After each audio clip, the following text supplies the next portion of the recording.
Diabetic পেশেন্টই আছেন যারা ভাবেন যে আমাদের তো একটু সুগার লেভেলই বেড়েছে, তাহলে আমরা হয়তো একটু ভাতের জায়গায় রুটি খেলাম, সুগারের পরিমাণ কমিয়ে দিলাম, বা একদিন মর্নিং ওয়াকে গেলাম, হয়তো আমাদের সুগার লেভেল অনেকটাই কমিয়ে ফেললাম। কিন্তু সেটা নয়। আপনাদের এই ডায়াবেটিস রোগটা যখনই হবে আপনাদের একটা রুটিন চেক আপে থাকতে হবে।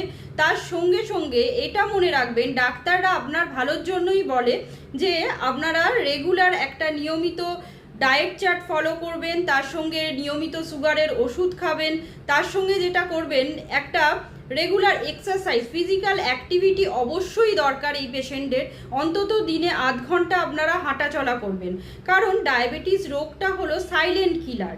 আপনাদের চুপি সারে বিভিন্ন রকম গুরুত্বপূর্ণ অঙ্গ যেমন হার্ট, চোখ, কিডনি, এই সমস্ত অঙ্গগুলোকে সাইলেন্টলি আস্তে আস্তে ড্যামেজ করতে শুরু করে দেয়, যেটা আপনারা এমনিতে বুঝতে পারবেন না। পরীক্ষা নিরীক্ষার মাধ্যমে আপনারা আস্তে আস্তে সেটা প্রকাশ পাবে। তাই অবশ্যই ডায়াবেটিস রোগটাকে নিয়ে একদমই অবহেলা করবেন না। সবসময় একটা রুটিন চেক আপে থাকুন এবং সুগার কন্ট্রোল করুন। নমস্কার, সবাই ভালো থাকবেন এবং সুস্থ থাকবেন।